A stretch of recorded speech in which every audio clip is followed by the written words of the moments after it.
So the other morning I got up, and to start the day I was doing what I often do. I was reading the Bible and praying.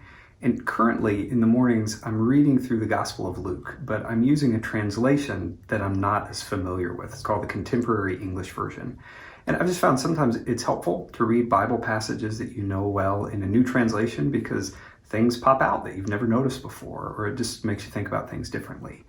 So I was reading this story in Luke chapter 8 about a woman who had been sick for 12 years with an issue with bleeding. And she had spent everything that she had on doctors, and none of them had been able to help her.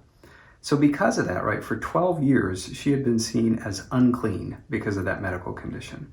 So 12 years of being cut off and isolated from other people. 12 years of doing everything she could think of and spending every dollar she had trying to get well. And nothing, right?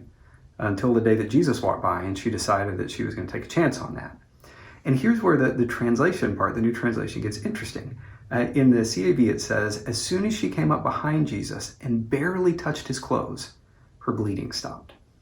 Now, I've read that story a bunch of times before in other translations, but what struck me that morning is the way that at least the CEV translators are getting at this idea that she barely touched him. I mean, think about that. Jesus' power and his love and his holiness was so much that she could just barely touch him, and she could get everything that she needed to be restored to health and to wholeness.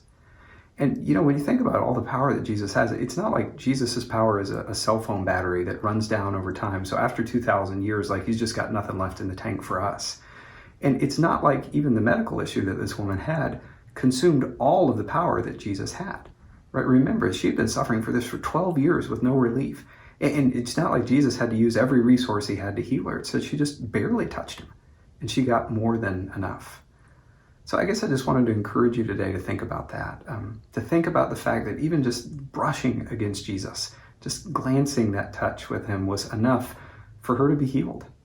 But just think about the fact, because of the cross and because of the Holy Spirit's work in our life, when we come to Jesus, we don't get just a glancing touch at him.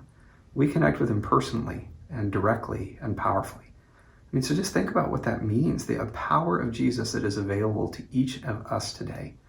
So may that thought encourage you in your highs and your lows, and in your joys and in your weariness today.